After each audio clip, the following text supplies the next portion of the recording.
اس house میں ہم کوئی تو اچھی روایات قائم کریں کیونکہ ریسنٹلی روایات خراب کی گئی ہیں.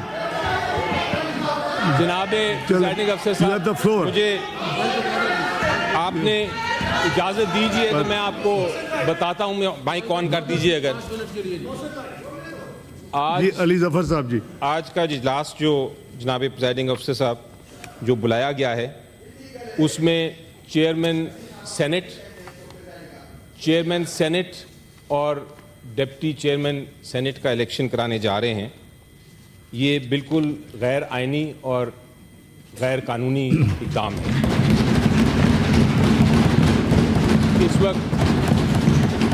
اس وقت جناب پریزائڈنگ افسر، اس وقت خیبر پختونخوا کا جو صوبہ ہے جو کہ پاکستان کا ایک لازم حصہ ہے اور بڑا اہم حصہ ہے، اس کے سینیٹرز موجود نہیں ہیں. ان کی غیر موجودگی میں چونکہ تشکیل نہیں ہو سکتی سینٹ کی، آرٹیکل 59 اور آرٹیکل 60 جس کا بھی آپ نے ذکر کیا، اس کے مطابق یہ سینٹ کا جو اجلاس ہو رہا ہے یہ ایک انکمپلیٹ نامکمل سینٹ ہے. اس لیے اس وقت کسی قسم کا چیئرمین اور نائب چیئرمین کا الیکشن انتخاب نہیں ہو سکتا. سینٹ ایک ہاؤس آف فیڈریشن ہے اور یہ ہاؤس آف فیڈریشن اس کو اس لیے کہتے ہیں کیونکہ یہ سارے صوبوں، جو چھوٹا صوبہ ہو یا بڑا صوبہ ہو، اس میں ایک برابری قائم کرتا ہے. ان کو ہر صوبے کو ایک برابر نمائندگی کی اجازت ہے. انفیکٹ یہ سینٹ کو کہتے ہیں کہ it is a representative of all provinces. اور یہ نہیں ہو سکتا کہ یہ جو برابری ہے ہماری، اس کا ہم کسی طرح سے نفی کریں اس کو، اور کسی بھی صوبے کو ریپرزنٹیشن کے بغیر سینٹ کا اجلاس، جو سب سے اہم اجلاس ہے جس میں چیئرمین کو اور نائب چیئرمین کو الیکٹ کرنا ہے، وہ ہو جائے. کیونکہ اگر یہ ہو گیا تو پھر سر فیڈریشن کو نقصان پہنچ سکتا ہے. جناب چیئرمین، آرٹیکل 59 کی طرف ذرا غور کرتے ہیں. آپ نے ذکر کیا، آرٹیکل 59 کہتا ہے senate shall consist of 96 members and 24 members from each province.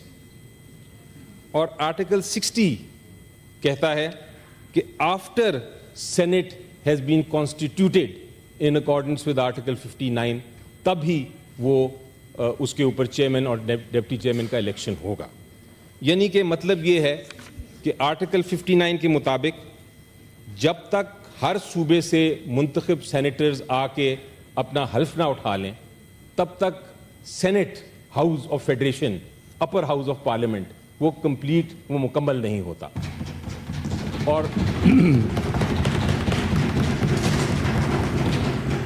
اور جب تک مکمل نہیں ہوتا تو کسی قسم کا الیکشن اخلاقی طور پہ بھی اور قانونی طور پہ بھی ناجائز ہوگا. جناب چیئرمین کا آف سینٹ اور نائب چیئرمین کا بہت اہم رول ہے. وہ کسٹوڈین رہیں گے 3 سال کے لیے اس ہاؤس کے. وہ ہم سب کے ایک طرح سے چیئرمین ہوں گے پوری سینٹ کے. وہ رولنگز بھی دے سکتے ہیں، وہ ساری پروسیڈنگز بھی چلا سکتے ہیں. اس لیے یہ نہیں ہو سکتا کہ اتنا اہم عہدہ، اس کا الیکشن ہم اللیجٹمیٹ کر دیں، اس کی لیجٹمیسی ختم کر دیں اپنی سیاست کی وجہ سے. کے پی کے کی جو سینیٹرز ہیں جب تک وہ نہیں آئیں گے، جب تک وہ ادھر موجود نہیں ہیں اور حلف نہیں لیں گے، اتنے اہم عہدہ چیئرمین کا الیکشن بالکل ناجائز ہے اور ہمیں ایکسیپٹیبل نہیں ہے.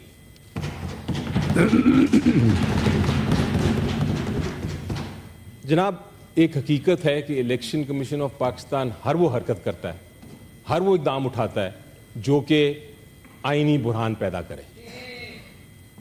آپ دیکھیں کہ الیکشن کمیشن آف پاکستان نے ریزرو سیٹس کے بغیر پریزیڈنٹ کا، پرائم منسٹر کا، پنجاب کے چیف منسٹر کا الیکشن تو کرا دیا، لیکن جب کے پی کے کی سینیٹرز کی باری آئی تو الیکشن کمیشن آف پاکستان نے وہ الیکشن روک دیا ہے. اور اس وقت جو حقیقت ہے وہ یہ ہے کہ کے پی کے سینیٹرز موجود نہیں ہیں. ہمیں آدھے سینیٹرز نظر آ رہے ہیں, پنجاب سے بھی ہیں, بلوچستان سے بھی سارے پورے ہیں کے پی کے کا, سندھ سے بھی سارے پورے ہیں, کے پی کے کا کوئی نہیں. اس کے بغیر ہم کیوں ایک اچھے بھلے الیکشن کو, ایک چیئرمین کے الیکشن کو اور ڈپٹی چیئرمین کے الیکشن کو ہم ایک طرح سے کنٹروورشل بنا رہے ہیں.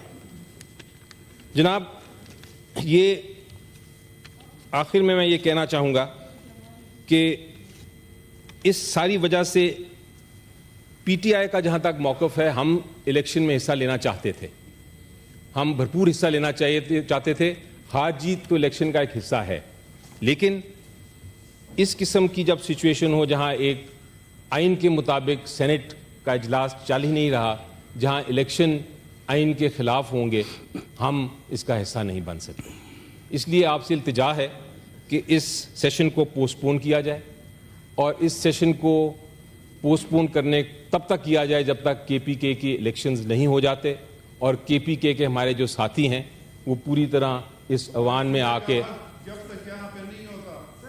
تب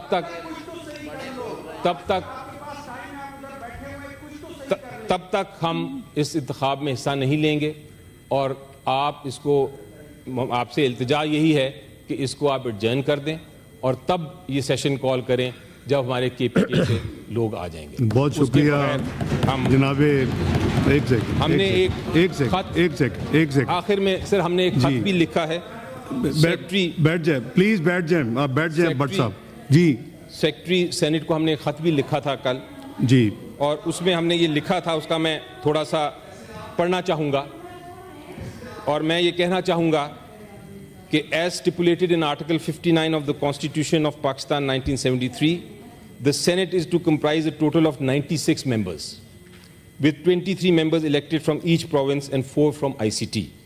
The fundamental principle underlying the establishment of the Senate is to ensure equal representation of all provinces and units of the Federation, thus rightfully earning its title as the House of Federation.